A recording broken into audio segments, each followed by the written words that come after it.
There aren't a whole lot of big-name Republicans willing to stand up to Trump these days, obviously. But maybe the biggest are former Massachusetts Governor Mitt Romney, who obviously voted to remove the president from office, and Bill Weld, who's running to replace him in office. The latter joined me a short time ago to talk about why. Governor, good to see you. Thanks so much for being here. Great to be here. You okay with me saying you're not winning New Hampshire, I think? Can we agree on that? You don't think? You're not winning New Hampshire. So what do you see as the value of this candidacy, seriously? Oh, my goodness. Someone has to plant a flag. We can't let this guy stomp all over our constitutional rights and no one says anything. No one in the Senate says anything when he's acquitted of a constitutional crime, not a criminal crime, of which he was so clearly guilty. So was that the primary motivation? You decided to start this campaign before that. It is a fairly quixotic effort, I think, to say what specifically about a second term of Donald Trump prompted you to do this. Because nothing is getting done. Nothing's getting done in Washington. Nothing that's helpful at all. And we need to stop attacking each other, as I sometimes say, and start attacking the problems there, like trillion-dollar deficits and climate change and, a human mess at the southern border. And the president encouraging nuclear proliferation. I mean, those are big issues, and he's not getting the job done. A lot of Republicans actually used to care about those things. You remember those old days? Yeah. What happened? Why are 94% of your fellow Republicans say they approve of the job this guy's doing? I'm not sure they know how much damage he's doing, for example, internationally. No more free trade. He's an isolationist.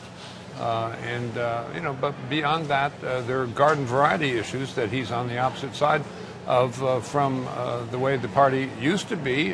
We used to have strong military alliances to maintain free trade, and the president doesn't understand about that. He thinks everything is a zero-sum game, and the way to go into international diplomacy is to be a bully. You can't do that. How'd you feel the other day when, at his victory celebration, whatever it was called, he referred to former candidate, Congressman Walsh, and you as non-people? Yeah, well, that was a phrase in use in Europe in the 30s and 40s by dictators. How'd you feel when his wife hung the highest civilian honor around the neck of Rush Limbaugh? Yeah, I didn't think that was appropriate either, really. If you don't win, but you were able to damage the Trump candidacy adequately enough so that a Democrat does win, do you consider this worthwhile? Absolutely. I mean, that would not be winning, but it would be a substantial achievement. Why have you and Romney, in your estimation, stood alone? I mean, as we all know, Mitt Romney, another former Massachusetts Republican governor, stood absolutely alone. And as of this moment, you are standing absolutely alone.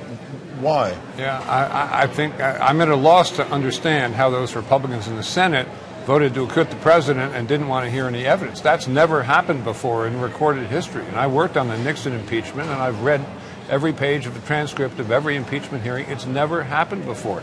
So there's something in the water down there, or he somehow got everybody cowed. And I think the Republicans will lose the Senate in November as a result of that. You do think so? Oh, I've seen that happen before. Everyone who defended Nixon, they looked like an idiot when the tapes came out, and they were all defeated.